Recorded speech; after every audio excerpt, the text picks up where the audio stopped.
College admission 2025 centralised college admission সংক্রান্ত আজকের এই ভিডিওতে গুরুত্বপূর্ণ একটি আপডেট শেয়ার করতে চলে এলাম। যে ওবিসি মামলা সংক্রান্ত সমস্যার কারণে এতদিন পর্যন্ত কলেজ ভর্তির প্রক্রিয়া চলছিল, কিন্তু মেরিট লিস্ট আসছিল না। তোমরা বারংবার মেরিট লিস্ট আসবে কিনা, লাস্ট ডেট আবারও বাড়বে কিনা, সে বিষয়ে এই মুহূর্তের সবচেয়ে বড় আপডেট শেয়ার করতে চলে এলাম। আজ ওবিসি মামলার শুনানি ছিল শীর্ষ আদালতে। শুনানিতে জানানো হয় ওবিসি মামলায় হাইকোর্টের নির্দেশে স্থগিতাদেশ। রাজ্যের ওবিসি মামলায় কলকাতা হাইকোর্টে ফেরালো সুপ্রিম কোর্ট। হাইকোর্টের নির্দেশে স্থগিতাদেশ দিল সুপ্রিম কোর্ট। মামলা ফেরানো হলো হাইকোর্টে শুনানির জন্য। হাইকোর্টের প্রধান বিচারপতিকে নতুন বেঞ্চ গঠনের নির্দেশে সর্বোচ্চ আদালতের। আগামী 6 থেকে 8 সপ্তাহের মধ্যে হাইকোর্টে শুনানি শেষ করার নির্দেশ শীর্ষ আদালতের। এর ফলে কিন্তু কলেজ বিশ্ববিদ্যালয়ের যে ভর্তির জট সেটা কিছুটা হলেও কাটছে। এরপর হয়তো আমরা দেখতে পাবো এর জন্য আর লাস্ট ডেট হয়তো এক্সটেন্ড হবে না।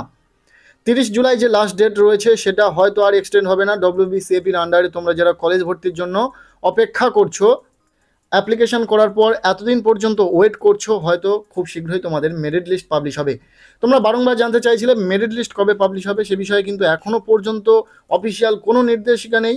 তাই এই বিষয়টা এই মুহূর্তে বলা সম্ভব নয়। হয়তো 30 জুলাই নোটিফিকেশান পাবো আমরা, সেই দিনই রয়েছে কলেজ ভর্তির লাস্ট ডেট। আজ ওবিসি মামলার শুনানিতে সর্বোচ্চ আদালত হাইকোর্টের নির্দেশকে স্থগিতাদেশ দিল। সুপ্রিম কোর্টের এই নির্দেশে স্বস্তি পেল রাজ্য। এ বিষয়ে সংবাদ মাধ্যমে কী তথ্য উঠে আসছে সেটা শেয়ার করে দিচ্ছি। এর পাশাপাশি এ বিষয়ে তোমাদের কি মতামত অবশ্যই কমেন্ট সেকশনে জানাতে পারো। ওবিসি মামলায় স্বস্তি রাজ্যের। হাইকোর্টের ওবিসি স্থগিতাদেশে স্থগিত শীর্ষ আদালতে। কলেজ বিশ্ববিদ্যালয় ভর্তির জট কাটল। সুপ্রিম কোর্টে বড় স্বস্তি রাজ্যের। নতুন ওবিসি লিস্টে কলকাতা হাইকোর্টের স্থগিতাদেশের নির্দেশে স্থগিতাদেশ দিল সুপ্রিম কোর্ট। ডিটেল জানবো, মৈত্রেয়ী রয়েছে আমার সঙ্গে। মৈত্রেয়ী, দেখো, অত্যন্ত বড় স্বস্তি রাজ্যের জন্য, কারণ দীর্ঘদিন ধরেই ওবিসি মামলা চলছিল। আজকে প্রধান বিচারপতি বি আর গাভাইয়ের বেঞ্চে এই মামলার শুনানি হয় এবং সেখানে প্রধান বিচারপতির তরফ থেকে প্রশ্ন তোলা হয় যে এক্সিকিউটিভ অর্ডারের উপর কিভাবে হাইকোর্টের তরফ থেকে স্থগিতাদেশ দেওয়া হয়েছে। অন্যদিকে কাউন্টার আর্গুমেন্ট যারা আইনজীবীরা ছিলেন তাদের তরফ থেকে counter argument senior advocate Ranjit Kumar, তার কাউন্টার আর্গুমেন্ট ছিল যে রাজ্য সঠিক নিয়ম মেনে এবং এই ব্যাকওয়ার্ড ক্লাসেসের তরফ থেকে নতুন তালিকা তৈরি করা হয়নি।